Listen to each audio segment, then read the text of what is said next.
సీనియర్ల నుంచి ఆశీస్సులు ఉన్న వారికి అవకాశం లేకుంటే లేదు అనే ఒక ఆర్గ్యుమెంట్ ఉన్నది. రెండోది ఢిల్లీ నుంచి చెప్తే అవుతుంది వీళ్ళంతా అవసరం లేదని ఒక ఆర్గ్యుమెంట్ ఉన్నది. లేదా పార్టీ సిద్ధాంతం వరకు చివరి వరకు ఊపిరినంత వరకు ఉండే వారి కోసం వాళ్ళు పెట్టండి హైదరాబాద్లో రోడ్లు ఫ్లైఓవర్ అయినాయా, కాకతీయ కెనాల్ ఇవన్నీ ఎవడు నీ అయ్య కట్టినా కేటీఆర్? నేను అడుగుతున్నా. అవన్నీ నీళ్ళు లేకనే కదా. అరే ఎవరు చెప్పిరండి అంటే ఈ పైనుంచి తెచ్చిపోచ్చిరా ఎక్కడి నుంచైనా? అవి తిన్నాడు ఇవి తిన్నాడు తాగిండు అని మీరు చూసిండ్రు అవన్నీ? మాంసం లేదా బిస్కెట్లు వాటికి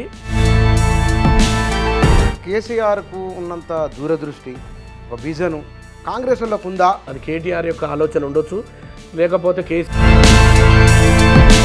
అప్పులు బాధ తట్టుకోలేక రైతుల ఆత్మహత్య. అప్పుల 50 రోజులైనాయా ఈ అప్పులు? కేసీఆర్ నుంచి మీరు ఇంజనీరా అంటే కేసీఆర్ డాక్టరా, కేసీఆర్ ఇంజనీరా, లేకపోతే కేసీఆర్ ఏమన్నా ప్రొఫెసరా? దండుపాలెం అంటే దండుపాలెముట అంటే దోచుకోవడానికి ఎరువుల కోసం లైన్లు నిలబడతాం. మళ్ళీ పాత రోజులు వచ్చినాయని మీడియాలో కథనాలు ఎందుకు వచ్చినాయండి? అంటే ఈ 50 రోజుల నుంచి వచ్చినాయా, లేకపోతే గతంలో మీరు రాత్రిపూట ఏమన్నా ఈ ఆకాంక్ష నెరవేరుతుందా అది చెప్పండి. నెరవేరాలన్నటువంటి ఆలోచన మీ బోటోలకు కానీ బయట వాళ్ళకి కానీ అందరికీ ఉంది. ఎందుకంటే నాకు పదవి వస్తే నేను ఇంట్లో కూర్చోను. నమస్తే. కాంగ్రెస్ పార్టీ అధికారంలోకి వచ్చి 2 నెలలు. ఈ 2 నెలల కాలంలో ఒకవైపున గత ప్రభుత్వానికి సంబంధించిన నిర్ణయాలను సమీక్షించడము, రెండవది పార్టీ అధికారంలోకి రావడం కోసమై పనిచేసిన వారికి వివిధ రకాల పదవులు ఇస్తూ ఉన్నది. ఇవి జరుగుతున్న చర్చలో కనబడుతున్న దృశ్యాలు. విపక్షం నుంచి వస్తున్న ఆరోపణలు ఒకవైపున, మంత్రివర్గం నిర్ణయాలు మరొక వైపున. ఇవి త్వరలో జరగబోతున్న లోక్సభ ఎన్నికల్లో కాంగ్రెస్ పార్టీలో ఒక్కొక్క లోక్సభ నుంచి 4 నుంచి 5 మంది వరకు టికెట్లు అడుగుతున్నారు. ఈ కార్పొరేషన్లు, నామినేటెడ్ పోస్టులు, ఎంపీ టికెట్లు, ఈ మొత్తం వీటిపైన కాంగ్రెస్ పార్టీ ఏం ఆలోచన చేస్తున్నది, విపక్షానికి ఏం సమాధానం చెప్పాలని ప్రభుత్వ భావన ఉన్నది, వీటికి సంబంధించిన విషయాలు మనం మాట్లాడదాం. మనతో Congress party general secretary Kailash గారు ఉన్నారు. కైలాష్ గారు నమస్తే. నమస్కారం వచ్చాను. ఈ 2 నెలల కాలంలో ఇప్పటికీ ఎమ్మెల్సీల విషయంలో ఒక స్పష్టత వచ్చింది. తెలంగాణ ఉద్యమ నేపథ్యం చూసిన కోదండరాంకు అవకాశం ఇవ్వాలని. ఉస్మానియా యూనివర్సిటీ కేంద్రంగా వచ్చిన వారికి ఇప్పటికీ పదవులు అయితే వరకేం రానట్టుంది. నామినేటెడ్ పోస్టులు కానీ లేకపోతే కనుక లోక్సభ కానీ ఎమ్మెల్యేలకు వచ్చినాయి. ఎమ్మెల్యేలకు ఇప్పుడు సత్యం మేడిపల్లి సత్యానికి వచ్చింది. అట్లా ఇప్పుడు మీకు మీ వారికి ఏమి అవకాశాలు రాబోతున్నాయి? మీరు 2-3 ఉన్నారు మీరు కాంగ్రెస్ పార్టీలో. బుచ్చన్న నమస్కారం. మైక్ టీవీకి మీకు అందరు కూడా నమస్కారం. ముందుగా ప్రభుత్వం వచ్చినందుకు చాలా సంతోషంగా ఉన్నాం. ఎందుకంటే ఒక ఉద్యమంలో పనిచేసినటువంటి విద్యార్థి నాయకులుగా దానికి మించి కాంగ్రెస్ పార్టీ జెండాను ఎత్తుకొని రోజుల కొద్దీ ఇబ్బంది పడి అవహేళన చేసిన వాళ్ళు జారిపడ్డోని ముందర ఏదో నవీనోని ముందర జారిపడ్డట్టుగా మాకు అనేక ఇబ్బందులు ఎదురైనాయి. అసలు ధర్నాలు చేసేవాళ్ళు లేకుండే, జెండా ఎత్తుకునే వాళ్ళు లేకుండే, కనీసం ఒక టీవీల ముందర కాంగ్రెస్ పార్టీ సిద్ధాంతాన్ని కానీ లేదా కాంగ్రెస్ పార్టీకి ఉన్నటువంటి యొక్క గొప్పతనాన్ని కానీ చెప్పేవాళ్ళు లేనటువంటి పరిస్థితుల్లో నిలబడ్డ వాళ్ళలో నేను కనిపించాను. మీకు కూడా తెలుసు. ఎందుకంటే ఉద్యమంలో నికార్సుగా తెలంగాణ వాదాన్ని పట్టుకొని ముందుకు పోయినా సరే, నా అదృష్టమో దురదృష్టమో కాలంలో కొంత నష్టపోయిన వాడినిగా మీ అందరూ నన్ను చూశారు. ఆ తర్వాత 9.5 సంవత్సరాలు కాంగ్రెస్ పార్టీని జెండా మోసి ఇవాళ ప్రభుత్వం అధికారంలోకి వచ్చింది. ఒక సంతోషమైనటువంటి ఒక వాతావరణం అయితే రాష్ట్రంలో ఉన్నది, నాకు కూడా ఉన్నది. మీరు అన్నట్టుగా పదవులకు సంబంధించిన విషయం లోపల అధిష్టానం తప్పకుండా కష్టపడ్డటువంటి కార్యకర్తలని, నాబోటి నాయకులని గుర్తిస్తుందన్న నమ్మకం నాకు కలిగింది. ఎందుకంటే గౌరవ రాష్ట్ర ముఖ్యమంత్రి అయినటువంటి రేవంత్ రెడ్డి గారి నాయకత్వంలో ఈ రాష్ట్రంలో చాలా ఇబ్బందికరమైనటువంటి కాంగ్రెస్ని నెమ్మదిగా ఇంతింతై ఒటుడింతై అనే పద్ధతి లోపల ఆ కాంగ్రెస్ పార్టీ వస్తుందా, ఇబ్బందికరమైన పరిస్థితిలోకి పోతుందన్న పరిస్థితి నుంచి అధికారంలోకి తీసుకురాగలిగిందంటే అది రేవంత్ రెడ్డి గారి యొక్క చతురత కావచ్చు, తెలివి కావచ్చు, జ్ఞానం కావచ్చు, మా సీనియర్ నాయకుల యొక్క అందరి సమిష్టి కృషిగా ఓవరాల్గా మా కెప్టెన్ రేవంత్ రెడ్డి గారి నాయకత్వంలో ఈ రాష్ట్రంలో అధికారంలోకి వచ్చిన తర్వాత ఒక్కొక్కటిగా మీరు అన్నట్టుగా ఉద్యమంలో పనిచేసిన ఒక లెజెండ్ పర్సన్ అయినటువంటి కోదండరాం గారికి ఒక పదవి ఇచ్చి గౌరవించడం జరిగింది. ఒక ఉర్దూ పత్రికలో పనిచేస్తున్న సియాసత్కి సంబంధించినటువంటి వారికి ఇచ్చినాం. విద్యార్థి నాయకునిగా ఉండి అనేక కేసులు ఎదుర్కొన్నటువంటి గొప్ప నాయకునిగా ఉన్నటువంటి బల్మూరు వెంకట్ కూడా ఎమ్మెల్సీ ఇవ్వడం జరిగింది. ఒక బలహీన వర్గాలకు సంబంధించినటువంటి మహేష్ గౌడ్ అంటే ఆయన ఎన్ఎస్ నుంచి, యూత్ కాంగ్రెస్ నుంచి, కాంగ్రెస్ పార్టీని ఈనాడు వర్కింగ్ ప్రెసిడెంట్ వరకు మొత్తం పార్టీ నడిపించడం, తర్వాత నిజామాబాద్లో ఉన్నటువంటి సీటును కూడా వదులుకోడు. కాబట్టి వారికి న్యాయం చేయడం జరిగింది. ఆ తర్వాత వరుస క్రమంలో మరి మేమున్నాం. పార్టీ తప్పకుండా మా కష్టాన్ని, మా యొక్క త్యాగాలని, మా యొక్క ఆలోచనని పార్టీకి ఉపయోగపడే విధంగా తీసుకెళ్తారు గౌరవ ముఖ్యమంత్రి రేవంత్ రెడ్డి గారు అన్న విశ్వాసంతో ఉన్నాం. జిల్లాలో ఉన్నటువంటి మంత్రులు, ఉదాహరణకు మన నల్గొండ జిల్లా గౌరవనీయులు ఉత్తమ్ కుమార్ రెడ్డి గారు, వారు చాలా గొప్ప నాయకునిగా 5 సార్లు ఎమ్మెల్యేగా ఎంపీగా గెలిచినారు. వారికి అనుభవం ఉన్నది. మంత్రిగా చేశారు. సమైక్య రాష్ట్రంలో చేసినారు, ఇప్పుడు చేశారు. సమైక్య రాష్ట్రంలో కోమటిరెడ్డి వెంకరెడ్డి గారు చేసినారు, ఇప్పుడు చేశారు. వీళ్ళందరూ కూడా పార్టీకి సంబంధించినటువంటి నాయకులని ముందుకు తీసుకుపోయి తప్పకుండా ఈ రాష్ట్రంలో కాంగ్రెస్ పార్టీని బలోపేతానికి కృషి చేస్తారు. నాబోటి పేద మధ్యతరగతి బలహీన వర్గాలకు సంబంధించిన నాయకుడిని కూడా లిఫ్ట్ చేసి అవకాశం ఇస్తారని పూర్తిగా నమ్ముతున్నాడు. కానీ ఇక్కడ మీరు అంటే కార్పొరేషన్ పదవా, ఏం స్కోప్, ఎంపీ టికెట్? అంటే నేను ఒకటి బిచ్చన్న గారు, నాకు ప్రజల్లో గెలవాలన్న ఒక ఆలోచన, ప్రజలతో గెలిచిన పదవిలో ఉండాలన్న ఆలోచనతో గతంలో 2014లో టికెట్ అడిగినా, 18లో అడిగినా, తర్వాత బై ఎలక్షన్ వచ్చినప్పుడు అడిగినా, మొన్న కూడా అడిగినా.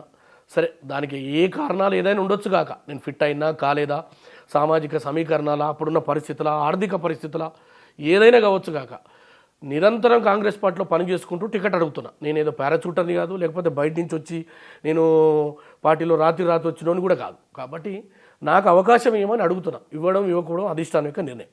కాబట్టి ఇప్పుడు నేను భువనగిరికి అవకాశం ఏమని అధిష్టానాన్ని కోరిన, గౌరవ ముఖ్యమంత్రి రేవంత్ రెడ్డి గారికి, పార్టీలో ఉన్న పెద్దలందరికీ తెలియజేసిన, లేదా అది కాకుండా మరొక అవకాశం కూడా ఏదన్నా అవకాశం ఏమని చెప్పడం జరిగింది. ఎందుకంటే పార్టీ కోసం పనిచేసిన కాబట్టి. నేను పని చేయకుండా వచ్చి లేకపోతే గొప్పలు చెప్పుకొని లేకపోతే 4 ఫోటోలు చూపించి నేను అడుగుతోని కాదు. ఎందుకంటే నా జీవితాన్ని సర్వస్వం కాంగ్రెస్ పార్టీ కోసం దారపోసినాన్ని. అంగబలం, అర్ధబలం లేకపోతే ఉన్న కుటుంబం నుంచి వచ్చినట్టు కాదు, అత్యంత పేదరికం నుంచి వచ్చినటువంటి వాణి కాబట్టి ఈ పార్టీ కోసం నిలబడ్డా కాబట్టి. నీకు అవకాశం ఉందా, స్కోప్ ఉందా చెప్పి హామీ ఇచ్చిండ్రా? అంటే హామీ అనేది ఎట్లా ఉంటుంది బిచ్చన్న, కాంగ్రెస్ పార్టీలో అప్పుడున్న పరిస్థితులు, సామాజిక సమీకరణాలు ఉన్నటువంటి వాటిని క్యాలిక్యులేషన్ చేసుకుంటూ పార్టీలో మన అవసరాన్ని బట్టి అవకాశాలు ఇస్తుంటారు. ఇప్పుడున్నటువంటి ముఖ్యమంత్రి రేవంత్ రెడ్డి గారు తప్పకుండా కష్టపడి, వారు కూడా కష్టపడే వచ్చింది కాబట్టి మాకు నమ్మకం ఏర్పడది. అరే కష్టపడ్డోరికి జెండా పడికి ఇప్పుడు బలమూరు వెంకటకి ఇచ్చారు. నాకంటే అతను 14 ఏళ్ళు వచ్చిందండి. ఎంత సంతోషం అవుతుంది నాకు. అరే నాకంటే చిన్నోనికి వచ్చినప్పుడు నాకు రాదా అనేటువంటి ఆలోచన వచ్చింది. కోదండరాం తెలంగాణ ఉద్యమంలో, తెలంగాణ రాష్ట్రాన్ని నడిపించడంలో, ఈ రాష్ట్రంలో అన్ని వర్గాలను ఏకం చేయడంలో, సకల జాతులని, అది ఆర్టీసీ ఎంప్లాయీస్ కావచ్చు, విద్యార్థులు కావచ్చు, నిరుద్యోగులు కావచ్చు, రాజకీయ పక్షాలను అన్నీ కలుపుకొని తేవడంలో ఆయన కీలక పాత్ర పోషించాడు. మరి వాస్తవంగా ఉద్యమం పేరుతో అధికారులు వచ్చినటువంటి గౌరవ ముఖ్యమంత్రి గతంలో ఉన్నటువంటి కేసీఆర్, నేను ఆ మాట కూడా అనొద్దు కానీ ఒక పెద్ద మనిషి, అటువంటి వ్యక్తి కూడా అవహేళన చేసిండు కోదండరాంని. అటువంటి వ్యక్తిని తీసుకొచ్చి వాళ్ళు ఎమ్మెల్సీ చేయగలిగినామంటే అది కాంగ్రెస్ పార్టీకి ఉన్నటువంటి గొప్పతనం అని నేను భావిస్తున్నా. అన్నిటికీ మించి తెలంగాణ మూలాలని, తెలంగాణ సిద్ధాంతాన్ని డెఫినెట్గా నిలబెట్టడంలో రేవంత్ రెడ్డి గారు సక్సెస్ అయినరు, ఇంకా సక్సెస్ అవుతారు. ఇంకా తెలంగాణ వాదానికి సంబంధించి తెలంగాణ వాదనని మొత్తం కూడా తెలంగాణ రాష్ట్రంలో పదవులలో కూర్చుండబెట్టి వాళ్ళ ఆత్మగౌరవాన్ని ఇనుమడింపజేస్తాడనే నమ్మకం నాకుంది. కానీ ఇక్కడ ఒక లోక్సభ విషయాన్ని తీసుకున్నాం మనం. లోక్సభకు ఒక్కొక్కరి నుంచి 3-4 పోటీలో ఉన్నారని చెప్తున్నారు. వీటిలలో అంటే సీనియర్ల నుంచి ఆశీస్సులు ఉన్న వారికి అవకాశం, లేకుంటే లేదు అనే ఒక ఆర్గ్యుమెంట్ ఉన్నది. రెండోది ఢిల్లీ నుంచి చెప్తే అవుతుంది, వీళ్ళంతా అవసరం లేదని ఒక ఆర్గ్యుమెంట్ ఉన్నది.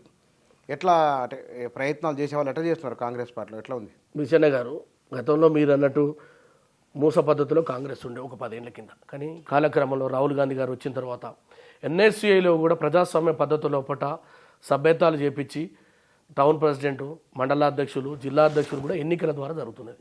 యూత్ కాంగ్రెస్లో కూడా ఒక డెమోక్రటిక్ ఏదైతే మనం వాయిస్ అని బయట చెప్తా ఉన్నాం కాంగ్రెస్, ఆ వాయిస్ని, అంటే ఈయన మంత్రి కొడుకు కాబట్టి ఈయన రాష్ట్ర అధ్యక్షుడు, పలానా ఆయన గతంలో కేంద్ర మంత్రిగా పనిచేసింది కాబట్టి ఈ స్టేట్లో జనరల్ సెక్రటరీ, ఈ అన్నీ పోయినాయి బిచ్చన్న గారు. ఇప్పుడు పార్టీ కోసం పనిచేసే వాళ్లకు అది ఏ వర్గమైనా, ఏ కులమైనా సామాజిక సమీకరణ సమతుల్యం పాటించుకుంటూ డెఫినెట్గా జెండా పట్టుకొని కాంగ్రెస్ పార్టీ సిద్ధాంతం కొరకు అధికారంలో ఉన్నా లేకున్నా కాంగ్రెస్ పార్టీని నిలబెట్టేవాడు, లేదా అధికార పక్షాలతో కలబడేవాడు, లేదా పార్టీ సిద్ధాంతం కొరకు చివరి వరకు ఊపిరినంత వరకు ఉండేవాని కోసం తప్పకుండా కాంగ్రెస్ పార్టీలో అవకాశాలు వస్తాయి. అందులో ఇప్పుడు మీరు చూడండి, ఒక సిద్ధరామయ్య, ఒక కురబ జాతికి సంబంధించినటువంటి గొర్రెలు కాసుకొని బర్రెలు కాసుకునేటువంటి చిన్న కమ్యూనిటీ నుంచి వచ్చాడు, ముఖ్యమంత్రి చేసింది. రేవంత్ అన్న 2017లోనే వచ్చిండు కాంగ్రెస్ పార్టీ, అయినా కాంగ్రెస్ పార్టీలో ముఖ్యమంత్రి కాగలిగిండు. అది కాంగ్రెస్ పార్టీకి ఉన్న గొప్పతనం. ఓ పొన్నాల లక్ష్మయ్య, ఓ బలహీన వర్గాల బిడ్డ, హనుమంతరావు గారు ఒక బలహీన వర్గాల బిడ్డ, దామోదర సంజీవయ్య ఒక దళిత వర్గానికి సంబంధించిన వారు ఇవన్నీ చేసిన చరిత్ర కాంగ్రెస్ పార్టీది కదా విచన్న. కాబట్టి ఆ చరిత్రలో భాగంగా ఇవాళ ఒక్క మాట మాత్రం ఒక స్పష్టంగా ఉన్నది. నేను తాతల పేర్లు చెప్పుకుంటా మా మూతులు వాసన అంటే మా తాతల నేతలు దాగిన మూతులు వాసన ఇది పోయింది విచన్న. పార్టీ కోసం పనిచేయాలి, పార్టీ లైన్లో నువ్వు సభ్యత్వాలు చేయించాలి, పార్టీ ధర్నాలు పిలుపునిస్తే కార్యక్రమాలు చేస్తే చెయ్యాలి, ఎలక్షన్లో నీకు డ్యూటీ వేస్తే చెయ్యాలి. కానీ నేను ఇంటికాడనే కూర్చుంటా, మా తాత మాజీ మంత్రి, మా నాయన మాజీ ముఖ్యమంత్రి, లేదా మా ఇంట్లో 5 సార్లు ఎమ్మెల్యే, ఈ దుకాణం ఖాళీ అయింది. తప్పకుండా ఇప్పుడు మీకు అందుకు ఉదాహరణ చూడండి, ఈ రాష్ట్రంలో ఒక పేద దళిత వర్గానికి చెందిన మేడిపల్లి సత్యం మనం గమనించాలి. ఒక అణగారిన వర్గాలకు సంబంధించినటువంటి పేద వర్గాల ఆదిశీను ఒక బీసీ బిడ్డ ఒక టికెట్ రాగలిగింది. ఇట్లా మీరు చేస్తే దాదాపు 70 నుంచి 80% సరే డబ్బులు ఉన్నోళ్ళు ఉండొచ్చు, అగ్రకులు ఉండొచ్చు, మరి ఏదైనా ఉండొచ్చు కొంతమందికి అప్పుడున్న పరిస్థితులను బట్టి పార్టీ ఇవ్వచ్చు కాక, కానీ 70% పార్టీ జెండాను ఎత్తుకునే వాళ్ళకి అవకాశాలు ఇచ్చింది. అంటే మీకు కూడా అట్లా వస్తాయని అనే ఆశాభావంతో ఉన్నాం.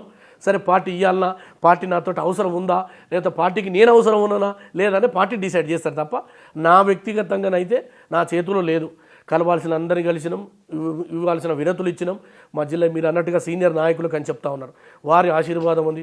మా ఎమ్మెల్యే రాజగోపాల్ రెడ్డి గారు తప్పకుండా నీకు ఏ పదవి వచ్చినా ఏది వచ్చినా అధిష్టానంతో మాట్లాడి ఒప్పిస్తా అని చెప్పేసి నాకు బహిరంగంగా మాట ఇచ్చిండు.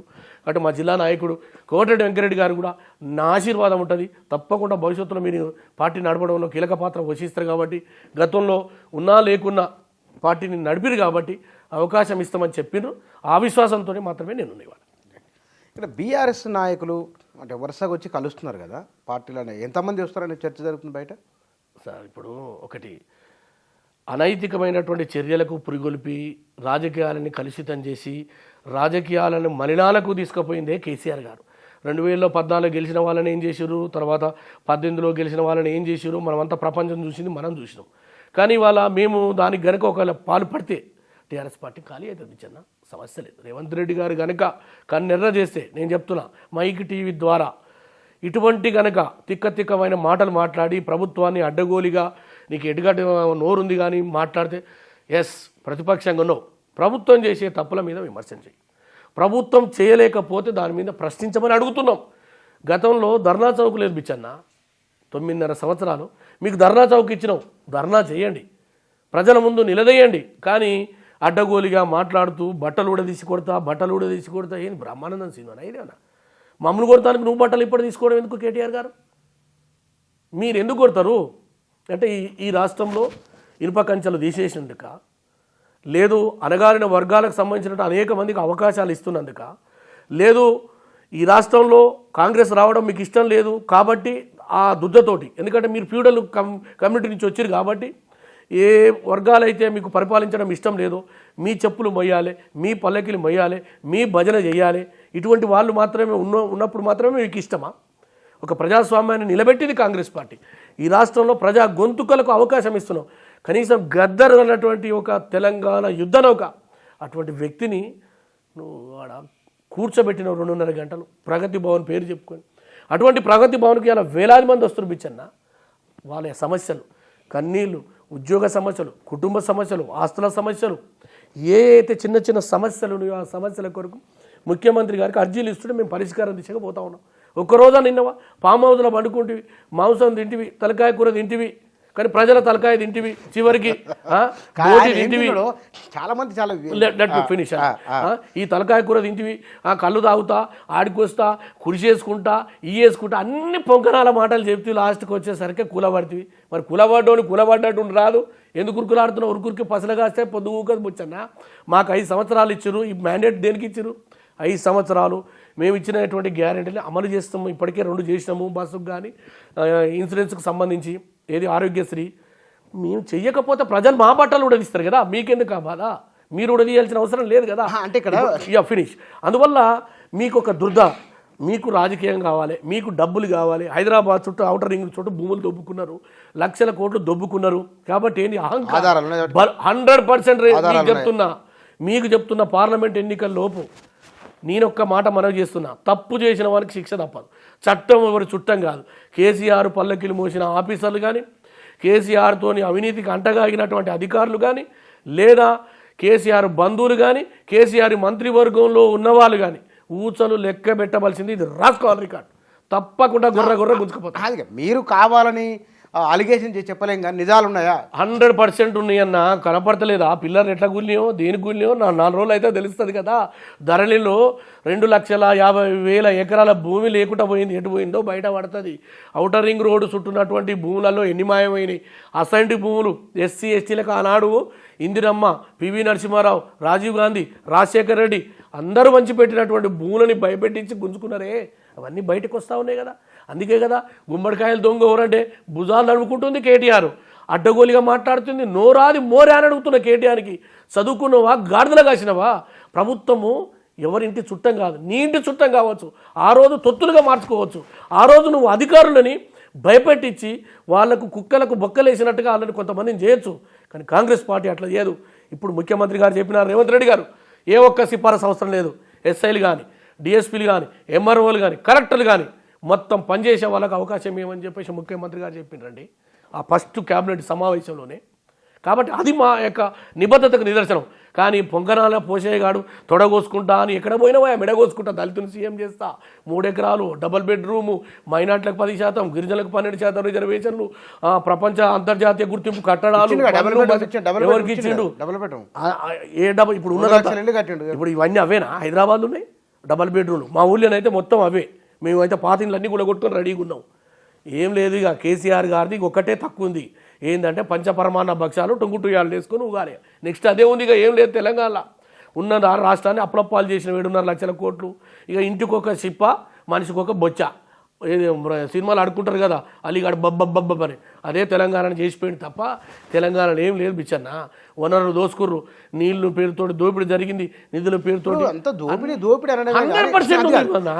కానీ చాలా వేగ ఇందాక మీరు అన్నారు అవి తిన్నాడు ఇవి తిన్నాడు తాగిండు అని, మీరు చూసిండ్రు అవన్నీ అన్న? ఒకటి చెప్తా, మీరు ఆశ్చర్యపోతారు. రైట్ టు ఇన్ఫర్మేషన్ యాక్ట్లో మాకు వచ్చింది ఒకటి, మాంసం లేదా బిస్కెట్లు వాటికి 1,80,00,000 ఖర్చు పెట్టింది బిచ్చన్న. ఎన్ని రోజులలో? దాదాపు అది ఎన్ని నెలలకు వస్తుంది, మనం నెల కింద వేసినాము, అది ఇప్పుడు వస్తుంది, మీకు త్వరలోనే వస్తుంది. అది మాంసం బిస్కెట్లు ఒక ప్రగతి భవన్ పేరుతోటి. అంటే ఏం తిన్నారు? ఎన్ని టన్నులు తిన్నారు మీరు? ఎంత తాగిర్రు ఈ లెక్కన? అంటే ఎవరి సొమ్ము ఇది? రాజుల సొమ్ము రాళ్లపాల? ఇది ప్రజల సొమ్ము, ప్రజల రక్తంతో పన్నులతో కట్టబడ్డటువంటి ఈ తెలంగాణ నిర్మాణాన్ని నీ కుటుంబ భోగాలకు ఉపయోగించుకున్నావు కదా, దాన్ని బాధపడుతున్నాం మేము అనేది. ఒకటి బిచ్చన్న, అధికారులు అంటే ఒక్క మాట చెప్తున్నా, మనం ఇప్పుడు అన్న నేను ఒక్కటే చెప్తున్నా, తిరుమల తిరుపతి దేవస్థానానికి లక్షలాది మంది కానుకలు వేస్తారన్న. అయితే అక్కడ ఉన్నటువంటి గుడి పూజారి ఏమైనా నీకు పూజకు అయ్యా అని చెప్తే కాలు మొక్కిను దండం పెడతావు, దేవునికి నువ్వు చెప్తానికి అనుసంధానం కర్తవ్య కప్ప, నువ్వు దేవుని కాదు. ఈ వచ్చిన ఉండి మొత్తం నేను ఎట్లా? ఈ ప్రజల సంక్షేమానికి, హాస్పిటళ్లకు, రోడ్లకు, కార్మికులకు, కర్షకులకు, బీదలకు, పెట్టందే 33 జిల్లాల్లో మెడికల్ కాలేజ్ ఉన్నాయి. వాళ్ళు పెట్టందే నీకు పాలమూరు రంగారెడ్డి వచ్చిందా? వాళ్ళు పెట్టందే హైదరాబాద్లో రోడ్లు ఫ్లైఓవర్ అయినాయా? అవునా? ఒక్క మాట మనం చేస్తున్నా, సమైక్య రాష్ట్రంలో సుమారు 60,000 కోట్ల అప్పుతోటి మనం పోయినాం. అంతకంటే ముందు ఎయిర్పోర్ట్ ఉన్నది, అంతకంటే పివి ఎక్స్ప్రెస్ ఉన్నది, అంతకంటే ముందు ఫ్లైఓవర్లు ఉన్నది, కృష్ణా జలాలు తెచ్చినాం, గోదావరి జలాలు తెచ్చినాం, రోడ్లు వచ్చినాయి, హైటెక్ సిటీ వచ్చింది. ఏదో 4 బిల్డింగ్లు అదనంగా రావచ్చు ఈనాడు, కానీ హైటెక్ సిటీ నువ్వు కట్టింది కాదు, అలా ఫ్లైఓవర్లు నువ్వు తెచ్చినాయి కాదు, 4 అదనంగా రావచ్చు. మరి 7.5 లక్షల కోట్లు ఎక్కడి నుంచి పోయినాయి? 60,000 కోట్లతో ఉమ్మడి రాష్ట్రం నడిచింది కదా, నీళ్ళు వచ్చినాయి కదా, సాగునీరు ప్రాజెక్టులు కట్టినాం కదా, శ్రీశైలం, కోయిల్ సాగర్, నెట్టెంపాడు, నాగార్జున సాగర్, శ్రీరామ్ సాగర్, పోచంపాడు, అలీ సాగర్, గుత్పా, కాకతీయ కెనాల్, ఇవన్నీ ఎవడు కట్టి? నీ అయ్య కట్టినా కేటీఆర్? నేను అడుగుతున్నా. నీళ్ళు లేకనే కదా. అరే ఎవరు చెప్పిరండి? అంటే ఈ పైనుంచి తెచ్చిపోచ్చిరా? ఎక్కడి నుంచైనా? ప్రగతి భవన్ నుంచి ఏమైనా గొట్టాలు పెట్టావు నువ్వు వచ్చినా? ఎక్కడ? నువ్వు కట్టిందే ఊసిపోతుంది, నువ్వు కట్టిందే ఎక్కడిదక్కడ లుకలుక అవుతుంది. నాకు తెలియదు కేటీఆర్ ఏమైనా తొండం పెట్టిందే వచ్చినా? నాకు ఎక్కడ అర్థమవుతలేదు ఇది ముచ్చటిది. ఇది ప్రజలకు రేపు రాబోయే రోజుల్లో కేటీఆర్ని ఆ గోదావరి జిల్లాలో ఇప్పుడు ఏదైతే మరి వారు సస్యసామాన్యంగా ఉందని చెప్తున్నా తెలంగాణ కూడా, రేపు ఎండిపోతున్నటువంటి అనేక ప్రాజెక్టులు గోదాంప, నువ్వు ఎన్ని ప్రాజెక్టులు ఎత్తిపోసినావు చూదాంప, ఏ నియోజకవర్గానికి ఎన్ని లక్షల ఎకరాల భూమి వచ్చిందో. నాగార్జున సాగర్ నీ తాత కట్టలే కదా, కాంగ్రెస్ పార్టీ కట్టింది. కాంగ్రెస్ పార్టీ రక్తం చిందించి సౌధం నిర్మించినాం. అది సెక్రటరీ కట్టినా మంచిది, కానీ గతంలో ఉన్నది నడవలేదా? అంటే నీ విలాసాలు, అంటే రాజులు గతంలో చెప్తుండే మేము ఈ కట్టడాలు కట్టినామని చెప్పుకోవటానికి, అది నీ రాజుల పరిపాలన తప్ప ప్రజాస్వామ్యం కానీ ప్రజల గొంతుకలు కానీ ప్రజలకు అక్కడ వచ్చేది కాదు. కొంచెం ఒక్కొక్కసారి అనిపిస్తుంది కేసీఆర్కు ఉన్నంత దూరదృష్టి, ఒక విజను కాంగ్రెస్ వాళ్ళకు ఉందా అనే ఒక ఒక ఒక అనుమానం అయితే పబ్లిక్లో ఉంది. అనుమానం పబ్లిక్ లేదు. అది కేటీఆర్ యొక్క ఆలోచన ఉండొచ్చు, లేకపోతే కేసీఆర్ ఆలోచన ఉండవచ్చు. ఎందుకంటే రాజులు గతంలో నేను చెప్పినట్టుగా పల్లకిలలో ఊరేగుతున్నప్పుడు నేను ఏం చేయకపోయినా ఏం లేదు, చివరికి వంట చూసినాం ఆ కోడికి చివరికి మొత్తం ఉడవికి గింజలేస్తే వచ్చి పడతాయి. అటువంటి ఆలోచన ఉన్నటువంటి కేసీఆర్ నియంతృత్వాన్ని తెలంగాణ సమాజం అర్థం చేసుకొని కర్ర కాల్చి ఇంట్లో కూర్చోబెట్టింది. సార్ నేను ఒక్కటే అడుగుతున్నా సార్, నల్గొండ జిల్లాలో ఉన్నటువంటి నాగార్జున సాగర్ ప్రాజెక్ట్ మేము కట్టలేదా సార్? ఒక్క మాట. నల్గొండ జిల్లాలో ఉన్నటువంటి అనేకమైనటువంటి టన్నల్ ప్రోగ్రామ్స్ ఉందో ఒక్క 150 కోట్లు పెడితే అయిపోతుండే సార్. బ్రాహ్మణెల్లి అనే ప్రాజెక్టు మా గౌరవ కోమటిరెడ్డి వెంకరెడ్డి గారు చేశారు. ఎందుకు చేశారు? కొత్త యూనివర్సిటీ నువ్వు తెచ్చినావా సార్? ఉస్మాన్ యూనివర్సిటీ ఉన్నదే, కాకతీయ ఉన్నదే, సెంట్రల్ యూనివర్సిటీ ఉన్నదే, ఉర్దూ యూనివర్సిటీ ఉన్నదే, తర్వాత శాతవాహన చేసిందే, నల్గొండలో ఉన్నటువంటి మహాత్మా గాంధీ యూనివర్సిటీ ఉన్నదే. నువ్వు ఏం చేసినావు? ఏ ఎడ్యుకేషన్ నిర్మించినావు? మెడికల్ కాలేజ్ అంటే సెంట్రల్ నుంచి వచ్చినటువంటి దాన్ని పట్టుకొని మనం చేయడం జరిగింది. దానికి ఏం అభ్యంతరం లేదు, మంచిగా చేసినావు. ఒక్క స్కూల్లో లాటరీన్ ఉందా సార్? కొత్తగా లక్షల కోట్లు ఖర్చు పెట్టాం కదా. అమ్మాయిలు మూత్రశాలలకు పోతే మూత్రశాలలు ఉన్నాయా సార్? మనం పోదాం. ఇప్పుడు మీరు అడుగుడు కాదు, ఇవన్నీ మీరు చేయాలి. తప్పకుండా చేస్తాం సార్. తెలంగాణ రాష్ట్రాన్ని ప్రగతి పదం వైపు, ఆకుపచ్చని తెలంగాణ, ఆత్మహత్యలు లేని తెలంగాణ, ఆత్మహత్యలు లేని తెలంగాణ, నిరుద్యోగం లేని తెలంగాణ వైపు గౌరవ ముఖ్యమంత్రి రేవంత్ రెడ్డి గారి ఆలోచన తప్పకుండా వికసిస్తుంది. ఆ దిశగానే పోతాం తప్ప. ఈ మధ్య మీరు పేపర్ చూస్తారు కదా రోజు. చెప్పండి. రైతుల ఆత్మహత్యలు జరుగుతున్నాయి, చూసినా మీరు? అంటే దేనికండి? అప్పులు బాధ తట్టుకోలేక రైతుల ఆత్మహత్య. అప్పుల బాధ 50 రోజులైనాయా ఈ అప్పులు? కేసీఆర్ నుంచి 9.5 సంవత్సరాలు అయినటువంటి అప్పు, ఏకకాలంలో రుణమాఫీ చేయకపోవడం వల్ల జరిగిన అప్పు, కొనుగోలు సరి అయిన సమయంలో చేయకపోవడం వల్ల జరిగినటువంటి అప్పుల వల్లనే ఈ 50 రోజుల్లో జరిగింది కాదు. మాది 1 ఇయర్ తర్వాత చూడండి, దానికి మేము బాధ్యత వహిస్తాం. మీరు అన్నట్టుగా ఒక పంట పోయి మరో పంట వస్తే మొత్తం సర్వనాశనం చేసి నాకి నూకలు బొక్కిండు. తెలంగాణలో ఇప్పుడు నేను గతంలో చెప్పినట్టుగా చిప్ప తప్ప ఏం లేదు. కాబట్టి దీన్ని ఒక్కొక్కటిగా పునర్నిర్మాణం దిశగా ఆలోచన చేస్తాం. డెఫినెట్గా తెలంగాణలో నష్టపోయినటువంటి వర్గాలు, విద్యార్థులు కావచ్చు, ఉద్యమకారులు కావచ్చు, న్యాయవాదులు కావచ్చు, రెవెన్యూ ఉద్యోగులు కావచ్చు, లేదా మరో ఉద్యోగులు కావచ్చు, మహిళలు కావచ్చు, సాధికారత వైపు తెలంగాణ సమాజాన్ని ముందుకు తీసుకుపోవడంలో రేవంత్ రెడ్డి గారు సక్సెస్ అయినరు. ఇప్పటికే బస్సులో పోతున్న ఒక మహిళను అడుగు, మీరు అన్నట్టుగా ఒకరిద్దరికి నష్టం జరగవచ్చు, ఆటోలకు నష్టం జరగవచ్చు, లేదా కొద్దిగా గిరాకీ తగ్గవచ్చు, సీటు దొరకక ఇబ్బంది పడుతున్న వాళ్ళు ఉండొచ్చు కాక. కానీ 90% ఇప్పుడు ఒక ప్రాజెక్టు కడుతున్నప్పుడు లక్షల ఎకరాల దానికోసం 100 ఎకరాలు పోతుండొచ్చు కావచ్చు, 2 ఉంటాయి. కానీ మీరు జరిగినటువంటి ప్రయోజనం చూడమంటున్నా. అదేవిధంగా కాళేశ్వరంలో మీరు చేసినటువంటి వ్యయం ఎంత, వచ్చినటువంటి నీళ్ళు ఎంత, లాభం ఎంత అనేది చూస్తే కనుక నెలకర్ద నెత్తికి బురద గోవింద. ఆ ప్రాజెక్టు మాత్రం మూసేయవలసిందే తప్ప ఒక్క రూపాయి కూడా లాభం. దాంట్లో కాంగ్రెస్ వాళ్ళు చాలా మాట్లాడుతున్నారు. మీరు ఇంజనీరా? ఏమండి మీరు ఇంజనీరా? అంటే కేసీఆర్ డాక్టరా, కేసీఆర్ ఇంజనీరా, లేకపోతే కేసీఆర్ ఏమన్నా ప్రొఫెసరా, కేసీఆర్ ఏమన్నా లేకపోతే సకల జనుల నాయకుడా? ఎవరైనా కేసీఆర్ నీకెట్టా తెలుసు? నువ్వు డాక్టర్ వస్తే నువ్వే చెప్తివి. కరోనా వచ్చినప్పుడు ఏం చెప్పినావు? నేను ఆపుతా ఒక 1000 కోట్లు హూమ్ ఫట్ హామ్ ఫోర్ట్ అంటే ఈ పొంకనాల మాటలు. అంటే ఆయనకంటే మేము ఎక్కువ చదువుకున్నాం కదా. యూనివర్సిటీలో పిహెచ్డి అండి, డాక్టరేట్ చేసినండి, జాగ్రఫీ డిపార్ట్మెంట్లో ఎంఎస్సి, బీఈడి, బిఎల్ఐసి అన్నీ చేసాను సార్. నేను నీకంటే ఎక్కువ చదువుకున్నా. చదువులో పోటీ పెడితే కేసీఆర్ కంటే ఎక్కువ. కానీ ఇక్కడ చదువుతాను కాదు, రాజకీయ చతుర్థతో నువ్వు రాజకీయాల్లోకి వచ్చినావు. కానీ ప్రతి ఒక్కరు చేయాల్సిన పని నువ్వే చెప్తివి. మీకేం తెలుసు అంటివి. ఒక విలేకరు అడిగిన ప్రశ్న కూడా సమాధానం చెప్పలేనటువంటి నికృష్టమైన నియంతృత్వ విధానాలు బయట పెడితే కేసీఆర్ కూసోవా రాహుల్ నిన్నే కూసబెట్టినా రాహుల్ ఏమైంది? కాబట్టి కాలం ఒక్కదిగా నేను కూడా ఇలా ఎగిసిపడచ్చు చూపించన్న. నాది అధికారం శాశ్వతం అంటలేను. నేను నాడు కింద పడతా, నవ్వినోని ముందర ఏమంటారు చూసినావు, జారిపడ్డ ముందు నవ్విన, అట్లాంటివి ఉండొచ్చు కాక. కానీ కాళేశ్వరం మీద కాంగ్రెస్ నాయకులు అది ఉండదు, మొత్తం వైండప్ చేయాలి, దానివల్ల ఏ ప్రయోజనం లేదు. మాట్లాడే వాళ్ళంతా ఇంజనీర్లు కాదు, ఇంజనీర్లు ఎవరు మాట్లాడడం లేదు, దాన్ని ఒక పొలిటిసైజ్ చేసి మాట్లాడుతున్నారు తప్ప. ఇగో బిచ్చన్న, ఎందుకంటే ఇప్పుడు దాదాపు 1,20,000 కోట్ల రూపాయలతో దాని ఎస్టిమేషన్ జరిగింది. పెంచుకుంటూ వచ్చారు. దాదాపు 80 నుంచి 90,000 పెట్టిరు. కానీ 90,000 కోట్లు పెట్టినప్పుడు బిచ్చన్న కరెంటుకి ఎంత అవుతుంది, పారే పొలాలు ఎన్ని, కొత్త ఆయకట్టు ఎంత, దానివల్ల వచ్చేటువంటి ప్రయోజనాలు కనుక చూస్తే మీరు ఆశ్చర్యపోతారు. ఒక ఎకరానికి 50,000 ఖర్చు అవుతుంది బిచ్చన్న. 50,000 రూపాయల లాభం వస్తుందా ఒక ఎకరంలో? మీరు చూడండి. ఏమైనా విద్యుత్ కొత్తగా ఏమైనా ఉత్పత్తి అయ్యి సరే మళ్ళీ అవి కూడా మళ్ళీ ఎత్తిపోసుకుంటూ రావాలంటే అనేక చోట్ల విద్యుత్ కావాలా. 10,500 కోట్లు అయితే అట బిచ్చన్న, నాకు తెలియదు కానీ 10,500 కోట్ల రూపాయలు విద్యుత్కి అయితే అట ప్రతి సంవత్సరానికి. ఎక్కడి నుంచి తేవాలి దాన్ని? పైన ఉన్నటువంటి ప్రాణహిత సేవలను చేపట్టమంటే చేత కాదు నీకు. అప్పటికే కాలువలు కరెంట్ నువ్వు మీరే అంటారు, ఓ పని చేసినప్పుడు ఖర్చు అవుతుంది, నీళ్లు రావాలి, మరి కరెంట్ వద్దా? లిఫ్ట్ తప్ప వేరే మార్గం అవునా తేవద్దా? అవునా? అలాంటప్పుడు నువ్వు చేసేది నువ్వు చారానా బారాన ఎందుకు ఖర్చు పెట్టినావు? మొత్తం రూపాయి అయి కూర్చుంది. ఈ రూపాయికి రూపాయి మిత్ అయి కూర్చుంది. ఎవరు తీర్పాలి? కాంగ్రెస్ పార్టీ ఉన్నప్పుడు మొబిలైజేషన్ అడ్వాన్సుల కింద ఇచ్చిండ్రు జలయజ్ఞంలో. అంటే అప్పుడు లేని బాధ ఇవాళ తెలంగాణ వచ్చిన తర్వాత పునర్నిర్మాణం కోసం అవుతున్న ఖర్చు ఇది. ఈ మాత్రం చేయకుంటే ఎట్లా అనేది ఒక ఆర్గ్యుమెంట్. చెప్తా, నీకు ఒక మాట చెప్తా. ఇప్పుడు ఉదాహరణకు ఓ 2,000 కోట్లు అయిందన్న, మొబిలైజేషన్ పేరుతో 100-150 కోట్లు ముందలు ఇస్తారు. అది కాంట్రాక్టర్ ఆనాడు ఇచ్చే సిస్టమ్.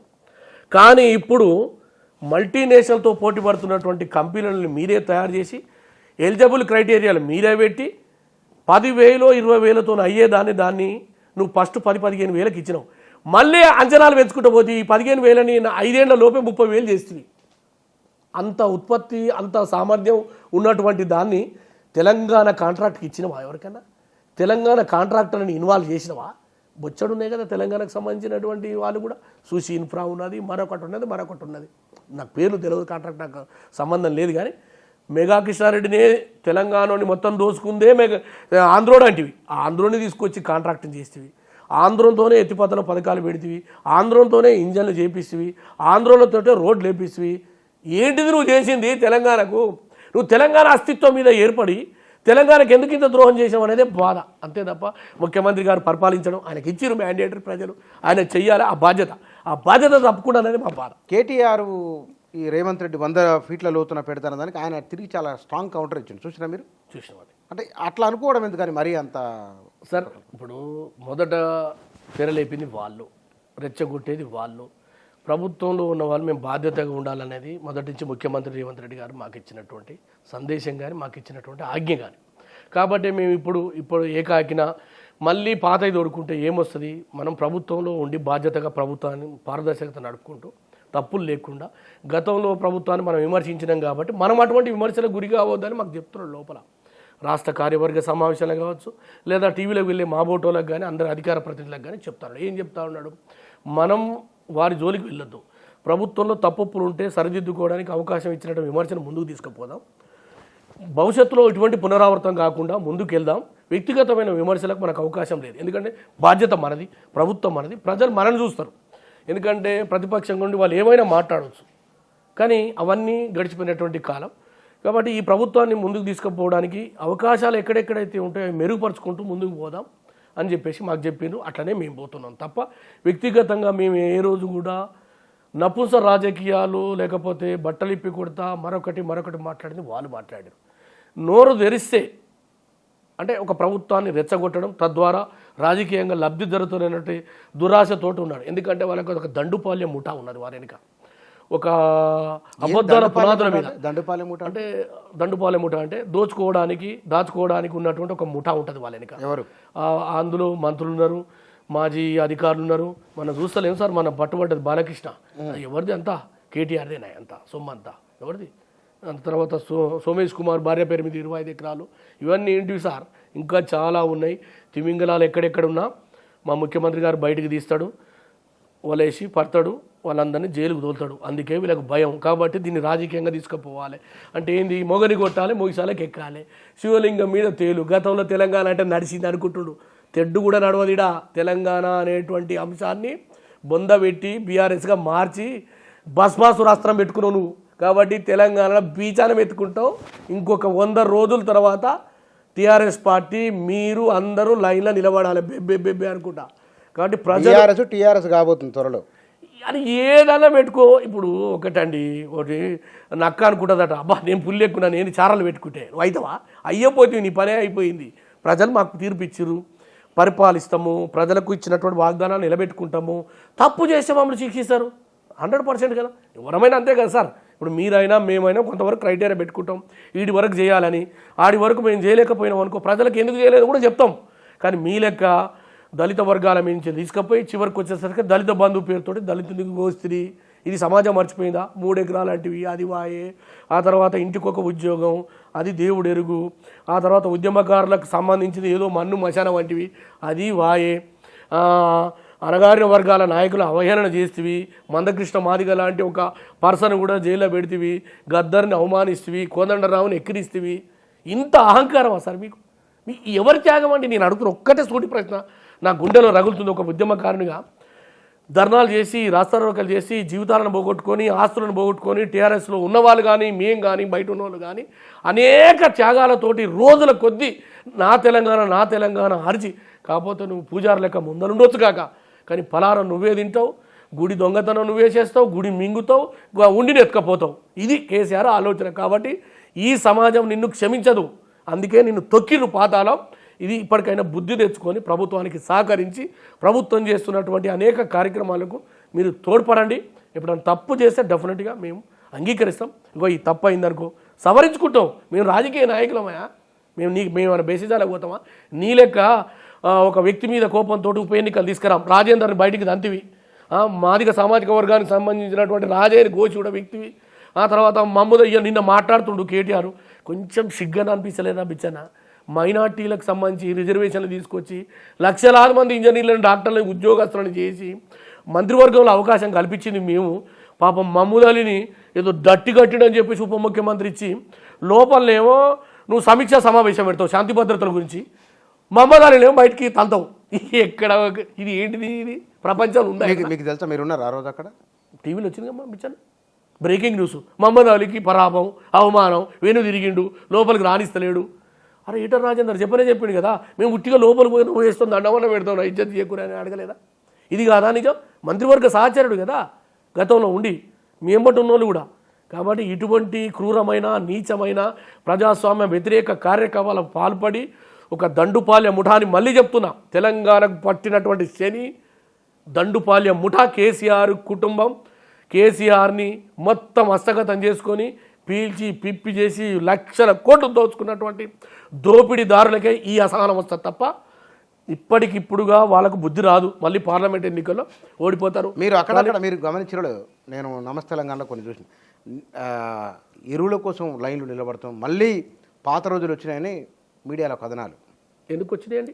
అంటే 50 రోజుల నుంచి వచ్చినాయా? లేకపోతే గతంలో మీరు రాత్రిపూట ఏమైనా తీసుకొచ్చి లారీల కొద్ది ఏమైనా సప్లై చేస్తే మేము ఏమైనా దిగకపోయినామా అండి వెనక నుంచి?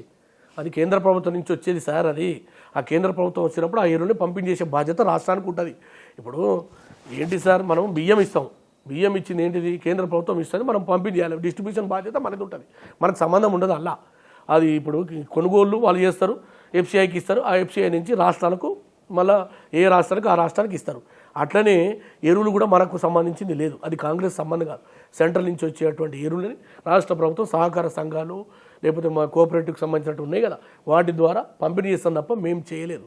కానీ 40 లక్షల మంది నిరుద్యోగులు సంబంధించిన ఇష్యూని పక్కకు పెట్టి టీఎస్పీఎస్సీ లీక్ చేసి ఆ తర్వాత ఒక అమ్మాయి చచ్చిపోతే అవహేళన, ప్రేమతో చచ్చిపోయిందని చెప్తాడు.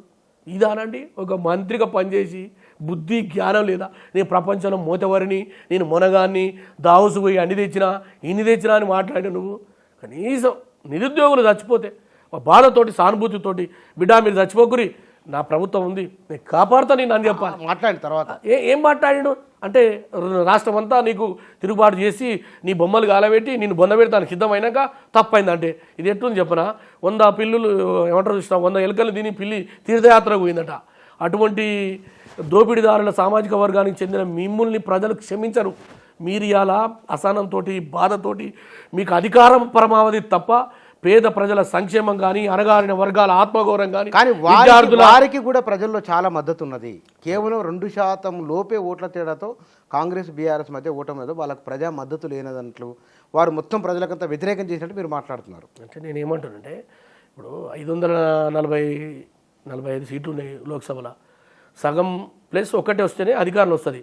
అయినంత మాత్రాన వాళ్ళ అధికారంతో సమానంగా ఉండరు, లేకపోతే వీళ్ళు ప్రతిపక్షంగా ఉండరు. ఎవరి అధికారం వారిదే, మెజార్టీ బై మైనార్టీ. మన దేశంలో 60% 70% ఏమైనా శాతాల వారికి ఉందా చెప్పండి? నెంబర్ 1. నెంబర్ 2, మరి నేను ఏమంటున్నంటే 2014లో మాకు ఎంతమంది ఉన్నారు సార్? 2018లో ఉన్నారుగా, మరి ఎందుకు గెలిచినావు? నువ్వు గొప్ప నాయకునివి కదా, ప్రజల మద్దతు ఉంది కదా.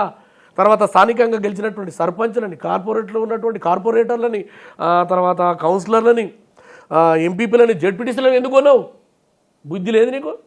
ఈ కొనుగోళ్ల కేంద్రాన్ని ప్రారంభించిందే మీరు కదా, రాష్ట్రంలో ప్రజాస్వామ్యాన్ని కూని చేసిందే మీరు కదా. అంటే ఎంతమంది రావచ్చు అక్కడ నుంచి మీకు?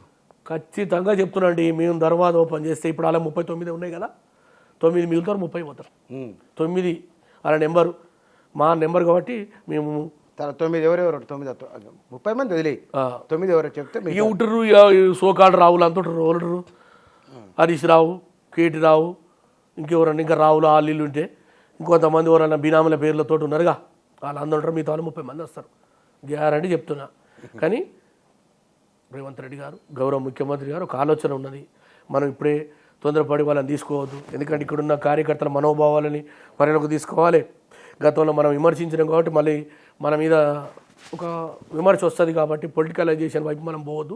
ఎంతసేపు మనం అభివృద్ధి వైపు పోవాలి, పథకాల అమలు మీదనే పోవాలి, రాష్ట్రాన్ని ముందుకు తీసుకుపోవాలి. నిరుద్యోగులు నమ్మి ఓట్లు వేసారు, రైతులు వేసారు, మహిళలు వేసారు, బలహీన వర్గాలు వేసారు, అన్నిటికి మించి ఉద్యమకారులు మన వైపు నిలబడ్డారు. కాబట్టి దాన్ని మనం చేసుకుంటూ పోదామన్న ఆలోచనే రేవంత్ రెడ్డి గారు ఉన్నారు తప్ప ఆయనను రెచ్చగొడితే చాలా సినిమా ఇప్పటికే ఒక్కటే రీల్ పడ్డది, ఇంకా చాలా రీళ్లు పడతాయి, అది చూస్తే తట్టుకోలేరు. కాబట్టి ఈ తెలంగాణ నడిపించేటువంటి బాహుబలికి సహకరించమని విజ్ఞప్తి చేస్తున్నా. మా పథకాలను కానీ మా సంక్షేమ కార్యక్రమాలను కానీ చూడమంటున్నాం, కొంతవరకు వేచి చూడమంటున్నాం. 1 ఇయర్ వరకు 2 ఇయర్ వరకు చూడండి, ఆ తర్వాత ఉద్యమాలు చేయండి. అంతేగాని ఉట్టిగానే ప్రగతి భవన్లో కూర్చొని ఇది అంతా ఖాళీ చేసి ఇప్పుడు మన అంటున్నాయా. మళ్ళీ నాకు విచిత్రం అనిపిస్తుంది బుచ్చ అనేది. ఏంది మా అయ్యకి ఇల్లే లేదు, ఇది ఎక్కడికి కదా రాష్ట్రాన్ని మొత్తం దోచుకొని కోట్ల రూపాయలు దోచుకొని లాస్ట్కి వచ్చేసరికి ఇల్లు లేదంటే ఇంకా ఫామ్ హౌస్ దాదాపు 200 ఎకరాలు ఉంది. నీకు ధన్వాడలో నీకుంది, నీ శల్యకుంది. ఇది ఎట్లుంది చెప్పనా? కంట్రోల్ బియ్యం తింటాడు, అంబానీ ఆదాని ర్యాంకులలో మాత్రం అక్కడ కింద ఎన్నో నెంబర్ చూసుకోవాల్సి వస్తుంది వాళ్ళ పరిస్థితి. అట్లా యాక్షన్ ఎందుకు చేయాలి? దోసుకున్న కాడికి దోసుకున్నావు, తిన్న కాడికి తిన్నావు. ఏంటిది మోసం ఈ ప్రజల్ని? నువ్వు తిరిగేది 7 కోట్లు, నాకు ఇల్లు లేదంటుడు. ఎక్కడ ముచ్చటది? నీ అక్క నీ చెల్లెకు ₹1 గడియారం 2 కోట్లు. ఆమె ఇంటర్వ్యూలో చెప్తుంది, వామ్మ ఎందుకు కొనవు, పైసలు లేవా, వ్యాపారాలు చేయలేదా? ఏం వ్యాపారాలు చేసిందో మా అక్కనైతే నాకు ఎక్కడ అర్థం కాదు. కట్టిన చీర కట్టకుండా కట్టి, వేసిన చెప్పులు వేయకుండా వేసి మా అక్క లక్షల కోట్ల రూపాయలు దోసుకుని ఆఖరికి లిక్కర్ కుంభకోణం పోయి లిక్కర్లు ఇరికితివి ఎవరైనా ఆడోళ్ళు బేరం చేస్తారు ఈ ప్రపంచంలో? ఈమె చేసింది మా తెలంగాణ మా తల్లి. ఈ ప్రపంచంలో చూడలే ఆడోళ్ళు మందు బేరం చేసేటోళ్ళు. ఇటువంటి బేరం చేసి నువ్వు పోయి మీ అయ్య పోయి మళ్ళీ అక్కడ పోయి అమిత్ షాని కాళ్ళు మొక్కి వాళ్ళకి పన్ను కట్టి నిన్ను తప్పించే కన్న పాపానికి కేసీఆర్ చేసింది, కన్న తీపి. అందువల్ల బిచ్చన్న మేమేమంటున్నామంటే మొత్తం నీ కుటుంబం హస్తగత చేసుకుంది. కుటుంబ పాలనతోటి ప్రజలు విసికి వేసారి చెంది తెలంగాణ సమాజం ఏకమై కాంగ్రెస్ పార్టీకి పట్టం కట్టింది రేవంత్ రెడ్డి గారి నాయకత్వంలో. దీన్ని కాంగ్రెస్ లేపుల్లా, కాంగ్రెస్కు బూస్టింగ్ ఇచ్చుల్లా, కాంగ్రెస్ యొక్క సైద్ధాంతిక పోరాటాన్ని రాహుల్ గాంధీ నాయకత్వంలో ఈ దేశంలో ముందుకు తీసుకుపోవాలన్న ఆలోచన, తెలంగాణ ఇచ్చినటువంటి సోనియా గాంధీని తీసుకురావడం అన్నీ మాకు కలిసి వచ్చినటువంటి అవకాశాలు. కాబట్టి ఈ అవకాశాన్ని ముందుకు తీసుకుపోతాం తప్ప కేటీఆర్ కొడుకు ₹1 విరాళం ఇచ్చే స్థాయికి ఇంకా మేము ఎదగలేదండి. అంత కార్యక్రమాలు మేము చేయలేదు. కాబట్టి ఇప్పటికైనా నేను ఒకటే మనవి చేస్తున్నా, మీకు దయచేసి ప్రతిపక్షంగా ఉన్నారు, ఆ ప్రతిపక్షంగా వ్యవహరించి ప్రభుత్వానికి సహకరించి ప్రభుత్వం యొక్క నిజంగా కూడా తప్పులుంటే మళ్ళీ చెప్తున్నాం ఐక్యత తప్పులు కానీ లోపాలు కానీ లేదా నిరుద్యోగుల సమస్యలు కానీ ఇంకేమైనా సమస్యలు ఉంటే చెప్పండి, మాకు కొంత సమయం ఇవ్వండి. టీఎస్పీఎస్ ఇప్పుడే నిర్మాణమైంది, సభ్యులను తీసుకున్నాం. దాని తర్వాత నెక్స్ట్ ఒకదాని తర్వాత ఒకటి మీరు ఎందుకంటే సందమామ ఇస్తే మేమేం మసిబూసి మొత్తం ఆగం చేయలే. కాబట్టి మీరు ఇచ్చిందే మొత్తం జిగురు కంప, ముళ్ళ కంప, రేగ్ కంప, ఒక్కొక్కటి తీయాలి, పోగు తీయాలి. అంగికి పట్టింది, గట్టి గుంజితే సిరుగుతట్టుంది. ఇగో ఇన్ని బాధలు ఉన్నాయి, ఇన్ని కష్టాలు ఉన్నాయి వాళ్ళు చేసిపోయినటువంటిది. కాబట్టి దీని అన్నీ కూడా సరిదిద్ది రేవంత్ రెడ్డి గారి నాయకత్వంలో బలహీన వర్గాలకు, మహిళలకు, పేదలకు, మధ్యతరగతి వర్గాలకు, మరీ ముఖ్యంగా నిరుద్యోగులకు 40 లక్షల మంది నిరుద్యోగుల ఆకాంక్షను నెరవేరుస్తాము. రైతులు మీ ఆకాంక్ష నెరవేరుతుందా చెప్పండి. చూడండి, ఒకటి నేను కాంగ్రెస్ పార్టీని నమ్ముకున్నా, రేవంత్ రెడ్డి గారిని నమ్ముకున్నా, మా జిల్లా నాయకత్వం నమ్ముకున్నా. నెరవేరాలన్నటువంటి ఆలోచన మీ బోటోలకు కానీ బయటోళ్ళకి కానీ అందరికీ ఉంది. ఎందుకంటే నాకు పదవి వస్తే నేను ఇంట కూర్చోను, 10 మందికి సాయం చేస్తా, 10 మందికి అన్నం పెడతా, 10 మందిని ఏదైనా ఆఫీసులో ఇబ్బంది ఉంటే అధికారి దగ్గర పోయి తీసుకుపోతా. నాకు ఇస్తే నేను చేస్తా, ఇయ్యలేదనుకో ఇంట్లో కూర్చుంటా. నేను ఏం చేస్తా పంపించన్నా? నేనైతే కత్తులు చేసి యుద్ధం చేసి యాక్ట్ అని చెప్పేసి ఏం చేయలేను కదా. ఇప్పుడు ప్రభుత్వం వచ్చింది, ప్రభుత్వంలో ఉన్న పెద్దలు నన్ను గుర్తించి అరే పిల్లగాడు ఎక్కడ వస్తాడు, కాంగ్రెస్ పార్టీని ముందుకు తీసుకుపోతాడు, కాంగ్రెస్ పార్టీ జెండా పట్టిండు, వీడు రక్తం ఓడిపిండు, చెమట ఓడిపిండు అని అనుకుంటే నాకు ఇస్తారు. నాతో అవసరం లేదనుకో ఇయ్యరు. దానికి కూడా బాధపడేది ఏం లేదు బిచ్చన్న. ఎందుకు చెప్తున్నా అంటే మేము అన్నిటికీ సిద్ధమయ్యే ఉన్నాం. జీవితంలో అన్నీ పోగొట్టుకున్నాం. 44 ఏళ్ళు వచ్చినాయి. నేనైతే అమితాబ్ బచ్చన్ కోడల్ని కాదు, లేకపోతే అనుష్కని కాదు దాచుకుంటానికి 44 ఏళ్ళు వచ్చినాయి. ఇంకేముంది, భారత ఆయువు ప్రకారం 60 ఏళ్ళు భర్త, ఇంకా 16 ఏళ్ళు బాకీ ఉన్నా. ఈ బాకీల వాళ్ళు ఎవరైనా నాకు అవకాశం ఇస్తే 4 నూకలు నేను 10 మందికి సాయం చేసి కాంగ్రెస్ పార్టీని బతికించడానికి సాయం చేస్తా. అంతవరకు నేను చేస్తాను. అంతవరకుగా ఇంకోటి కూడా చెప్తున్నా బిచ్చన్న, నాకు అధికారం ఇచ్చినా ఇవ్వకున్నా మనస్ఫూర్తిగా చెప్తున్నా, నా కుటుంబం సాక్షిగా చెప్తున్నా, మళ్ళీ పార్టీలు మారను. జీవితంలో అధికారం కోసం ఇంకొకరి దగ్గరికి పోను, లేకపోతే జెండా వదిలిపెట్టి ఇంకోటి పోను. ఇష్టం లేకపోతే అప్పుడప్పుడు అలుగుతా, కానీ మళ్ళీ కాంగ్రెస్ పార్టీ జెండా ఎత్తుకుంటా, కాంగ్రెస్ పార్టీని తీసుకుపోతా. నా యొక్క విజయయాత్ర అంతిమయాత్ర కాంగ్రెస్ పార్టీతోనే సాగుతుంది. ఇది నాకున్నటువంటి గొప్ప. Thank you very much. ఈ 2 నెలల కాంగ్రెస్ ప్రభుత్వ పరిపాలన, విపక్షాల ఆరోపణలు లేదా విమర్శలు, ఈ మొత్తం అంశాలపైన Congress party general secretary Kailash గారి అభిప్రాయాలు ఇవి, వారి ఆలోచన ఇది. Thank you.